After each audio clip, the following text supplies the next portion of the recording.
Our roster of heroes is continuing to grow and to fracture. This is the first half of the third phase of our MCU crash course.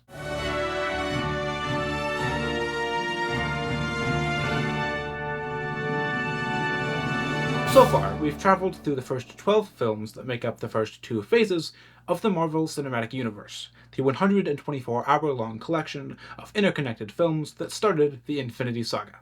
In them, the Avengers are formed, with Iron Man, the Hulk, Rhodey's War Machine, Black Widow, Thor, and Captain America. We then meet the Guardians of the Galaxy, with Star-Lord, Gamora, Rocket Raccoon, Drax, and Groot. The Avengers meet Wanda and Pietro Maximoff, and Tony creates an AI to try to prevent conflicts before they happen that goes rogue and lifts the city of Sokovia into the air. Thanos puts on a glove and promises to do it himself, and thief Scott Lang becomes Ant-Man. Now we venture through the first 6 of the 11 installments that make up Phase 3. Making up this selection of Phase 3 is Captain America Civil War, Doctor Strange, Guardians of the Galaxy Volume 2, Spider-Man Homecoming, Thor Ragnarok, and Black Panther. First up, Captain America Civil War. After the destruction of Sokovia in the final battle of Avengers Age of Ultron, the United Nations creates an initiative to hold more oversight over the team. This divides its members, with Tony Stark believing that it's a good idea because he feels guilty for his role in the damage, and Steve Rogers opposing it, since he trusts the judgment of the Avengers more than the UN. Meanwhile, a man named Zemo gets his hands on a book with the trigger words to activate Bucky Barnes' brainwashing, and the UN holds a conference to introduce the initiative named the Sokovia Accords. When the King of Wakanda, T'Chaka, is killed, and his killer is found to be Bucky, T'Chaka's son T'Challa vows his revenge, and Steve vows to protect Bucky. Alas, Rhodey brings the police to Steve and Sam Wilson, who's with him, and they're arrested. Zemo reactivates Bucky's brainwashing, but he's able to overcome it and explain that Zemo is the one who really bombed the UN. Captain America, Falcon, Wanda Maximoff, Hawkeye, and Ant-Man take off to find Zemo, but Iron Man and the rest of the Avengers, T'Challa's Black Panther, War Machine, Vision, and newcomer Spider-Man, intercept them, and they all battle it out in an airport parking lot. Cap is able to free Bucky, but Rhodey is shot down and gets paralyzed. Team Cap is arrested, except for Black Widow, who goes into hiding.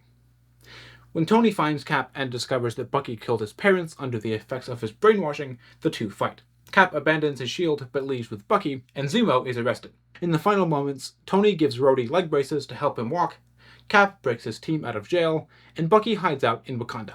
Next, in Doctor Strange, we meet neurosurgeon Stephen Strange. A genius, but kind of a jerk. When he gets in a car accident that injures his hands, he ends up in Kamar-Taj to seek help. Here, the mysterious Ancient One shows him the power of the mystic arts, and agrees to help him.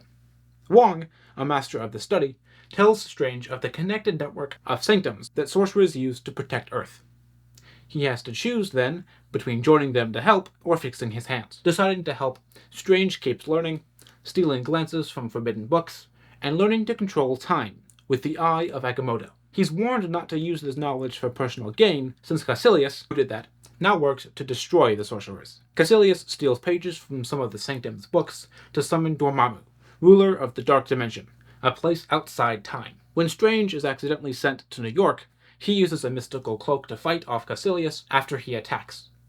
The Ancient One dies, and Strange and Mordo chase Caecilius to Hong Kong. Once they get there, though, they see that Wong is dead, and the Sanctum is destroyed. Strange, though, uses the Eye of Agamotto to turn back time and create a time loop inside the Dark Dimension. Here, he basically annoys Dormammu into giving up. Mordo sees this and decides to abandon the sorcerers, while Strange returns the Eye. Wong calls it an Infinity Stone, before deciding to stay in the New York Sanctum to study further. Later, Thor and Loki visit the Sanctum to ask for help in finding their dad, Odin, and Mordo steals the power from a sorcerer as the first step to destroying them all. In Guardians of the Galaxy Volume 2, the Guardians are on a job to protect some batteries for a client, who has promised them Gamora's sister, Nebula, in return. When attacked by a beast, they defeat it and leave with her. But Rocket stole some of the batteries, and their client attacks them with some drones that are destroyed by an unknown being, before their ship crashes. Their savior, Ego, invites the team to his planet, but Rocket and Groot stay behind to fix the ship. Yondu and the Ravagers are hired to capture the Guardians, but Yondu doesn't want to betray Star-Lord. So Taserface, one of Yondu's crew, works with Nebula to mutiny. They all escape though, and Nebula sets out to kill Gamora, who she blames for letting their father Thanos torture her. Ego reveals that he's Star-Lord's father, and that he controls the planet, so that he can try to get Star-Lord to control it too. Before he can though, Nebula tries to kill Gamora, and Ego reveals that he killed Star-Lord's mom. Local Mantis, who can read people's emotions, befriends Drax and tells him about Ego's danger, and the team all defeat him. Star-Lord goes flying into space, but Yondu sacrifices himself to protect him. In the post-credits scenes, Groot turns into a teenager, and the Watchers that exist outside the universe discuss what's been happening.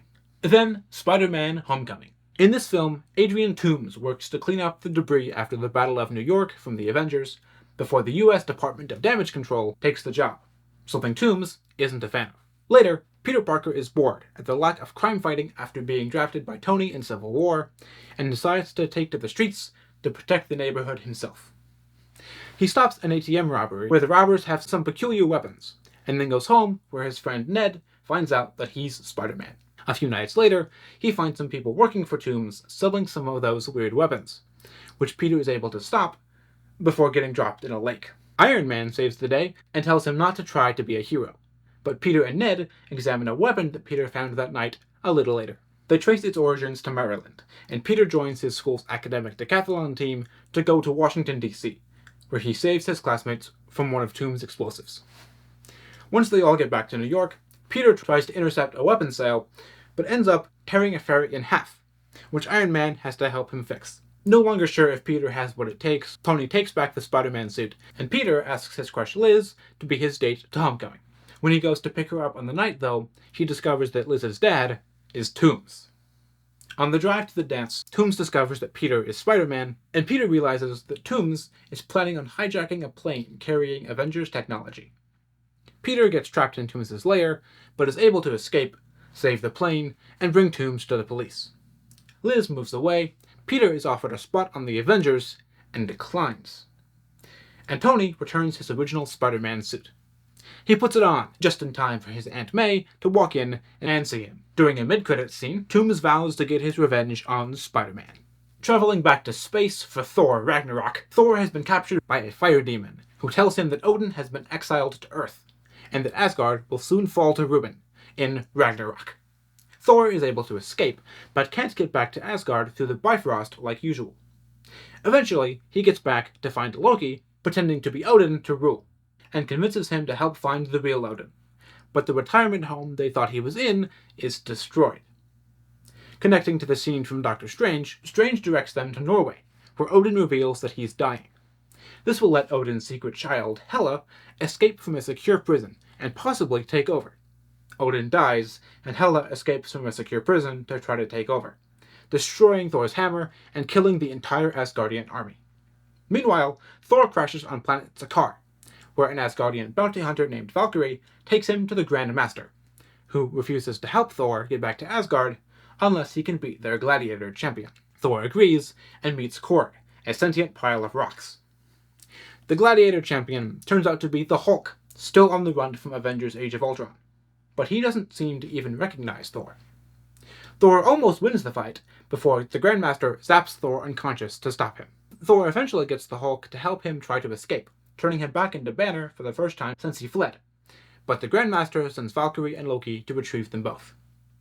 After Loki reminds Valkyrie of where she came from, though, she switches sides. Loki tries to betray Thor, again, but this time Thor sees it coming and leaves without him. Thor, Banner, and Valkyrie get back to Asgard and try to stop Hela and her soldiers. Thor loses an eye and realizes that he can't stop Ragnarok. He has to let it happen. With the help of Loki, not actually evil after all, again, our heroes take down Hela at the expense of Asgard, and King Thor relocates the kingdom to Earth. But soon, a giant spaceship looms near them. This brings us to the final film of today, Black Panther. The tribes of Wakanda, a hidden kingdom, all fight for a meteorite that contains vibranium, the metal Captain America's shield is made out of, and a member of one consumes an herb affected by it that gives him superhuman abilities. Thus, people call him the Black Panther. Later, King of Wakanda, T'Chaka, travels to California to visit his brother, who he accuses of helping an arms dealer steal vibranium, which he was. Catching up to the present, T'Challa becomes king after T'Chaka died in civil war. Rival tribe leader M'Baku, though, challenges him for the throne. Meanwhile, that arms dealer steals a Wakandan artifact from a museum to sell to CIA agent Everett Ross. T'Challa stops him, though, and turns him over to the CIA, bringing Ross to Wakanda. After finding out that T'Chaka's brother had planned to share Wakanda's resources with the world, T'Challa discovers US Navy SEAL Killmonger, who challenges T'Challa for the throne. Killmonger wins the fight, consumes the herb, and calls for the destruction of the rest of them. T'Challa is saved by a final herb that was kept secret, and the two fight again. Killmonger dies, and T'Challa creates an outreach center to try to prevent these kinds of conflicts again. During some post-credits scenes, T'Challa announces Wakanda's existence to the UN, and Bucky Barnes takes refuge in Wakanda. This sets up the last 5 movies in Phase 3, which ends the Infinity Saga. We'll get there next time. So, to recap the recap, the UN introduces the Sokovia Accords to supervise the Avengers after the destruction of Sokovia, and the Avengers fight over disagreements about it. Bucky Barnes kills the Black Panther's dad, but it's because of brainwashing that he's able to overcome. By the end, the team is scattered and no one likes anyone. Stephen Strange is an arrogant neurosurgeon who injures his hands and ends up learning the art of sorcery to protect the Earth from Caecilius and other mystical evils. The Guardians meet Mantis, Nebula is resentful of Gamora after their father Thanos tortured her, and Groot is a teenager now. Spider-Man comes into his own as a hero and turns down the chance to be an Avenger, deciding instead to protect the neighborhood.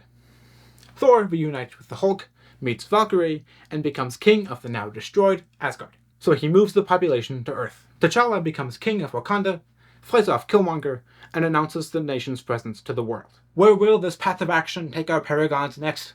Stay tuned for the next MCU Crash Course.